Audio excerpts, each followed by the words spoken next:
সবসময় বলতে যে আমি কখনো ধোকা দেবো না, কখনো না, আমি এত বড় পাপ কাজ করতে পারবো না, মানুষের লাইফ নিয়ে খেলতে পারবো না। কিন্তু আজকে তুমি এরকম করছো, যেখানে তোমার আমি সবগুলো কথা শুনে শুনে তোমার সাথে রিলেশনে এসেছি। প্রেম করার মানুষের অভাব নেই, বুঝেছ? যে আমি মানুষের জীবন নিয়ে খেলতে পারবো না, নিষ্ঠুর না, তোমাকে জীবনেও কখনো ধোকা দেবো না, তোমার সব ওপেন মাইন্ডে কথা বলো। আগে যখন রাগ হতো চুপচাপ থাকতাম, তখন বলতে কেন বলো না, কেন করো না, যখন বলি তখন খারাপ। সত্যি কথাগুলো ভেবে নিজেকে কি মনে হয়, সহ্য করার ক্ষমতা থাকে না, সহ্য করার ক্ষমতা থাকে না। সত্যি বলছি, এক্সিলেন্ট, তুমি এক্সিলেন্ট। তোমাকে তো অ্যাওয়ার্ড দেওয়া দরকার, গভর্নমেন্ট থেকে অ্যাওয়ার্ড দেওয়া দরকার। যখন দেখছো যে বলে বলেও মানছে না, তখন তাকে রাগিয়ে রাগিয়ে রাগিয়ে তারপর তাকে খারাপ বানিয়ে যে তুমি খুব রাগী, তুমি খুব জেদি, আমার সাথে অ্যাডজাস্ট হবে না, এরকম। মানুষ সবাই জানে মানুষের কখন রাগ হয়।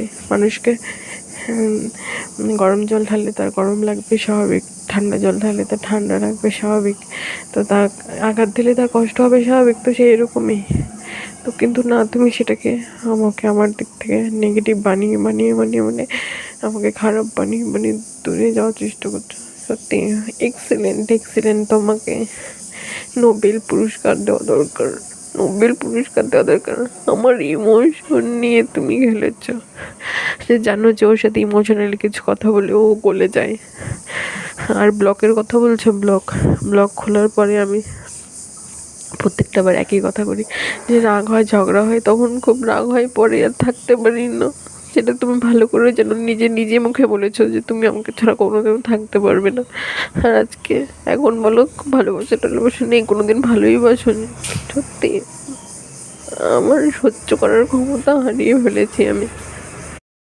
মানুষ 10-11 বছর প্রেম করে, 7-8 বছর প্রেম করে, সেখানে আমরা 2-3 বছর কথা বলেছি। আমি তো বলেছি আমার বিএড কমপ্লিট হোক, আর সেটা তো ছাড়োই, তোমার দাদাই তো এখনও বিয়ে করেনি। আমার বাড়ির থেকে মানে কি বলবো, তোমার দাদাই তো এখন পর্যন্ত বিয়ে করেনি, আর তুমি যে আমাকে বলছো বিয়ের প্রেশার দিচ্ছে আগের বছর।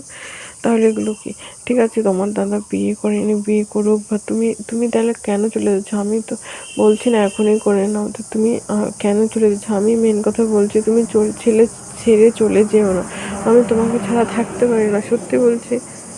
বিশ্বাস করো, এতদিন থেকে 3 মাস থেকে, তুমি 3-4 মাস থেকে কথা বলো না, আমার নিজেকে পাগল পাগল লাগে, ভাল লাগে না, কোনো কিছু ভাল লাগে না গো।